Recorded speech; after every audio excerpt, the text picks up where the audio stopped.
Gas संपलाय. नक्कीच परमेश्वर म्हणतोय चुलीवर बिर्याणी कर, पोरांना खुश कर. 1 किलो चिकन आणलं आणि स्वच्छ असं धुवून घेतलंय. त्यामध्ये टाकलंय दही, लाल मिरची पावडर, मसाला, हळद, मीठ, लिंबाचा रस आणि भारी असं त्याला कुदून हलवून घेतलं आणि मस्त असं मॅरिनेट करायला ठेवलंय. तर आपल्याला हे 20 मिनटं चिकन मॅरिनेट करून ठेवायचंय. आणि मग आता जो वळूया आपण चुलीकडं, तर चूल पेटवून घेऊ. पातेल्याला लावली आहे माती आणि चुलीवर ठेवलंय पातीला. आता पातीला पण झकास असं तापलंय, त्यामध्ये टाकूया तेल. तर तेल ही तापून घेऊ चांगलं झकास असं. आणि मग त्यामध्ये टाकूया तमालपत्र. तमालपत्र पण असं तडतडलं ना सगळीकडं वास घुमतय बुवा. आणि झाली सुरुवात बिर्याणीला.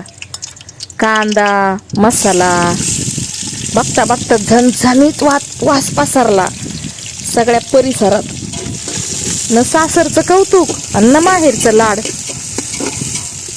सगळ्यांचं लक्ष फक्त चुलीवरच्या पातेल्याकडंच.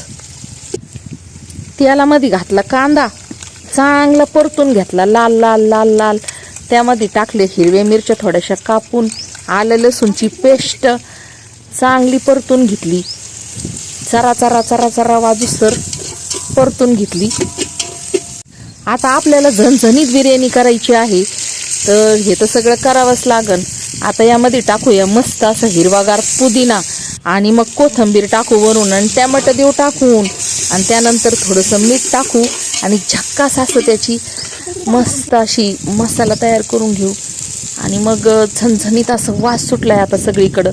आता मॅरिनेट झालेलं चिकन यामध्ये घालू. पहा बुवा काय भारी.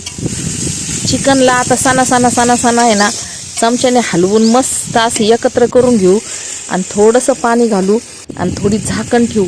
मग काय होईन, सणा ते पण चांगलं उकडून निघन, सगळीकडं वास घुमन. वा वा वा वा काय भारी. कोण म्हणतो बिर्याणीला दम लागतो?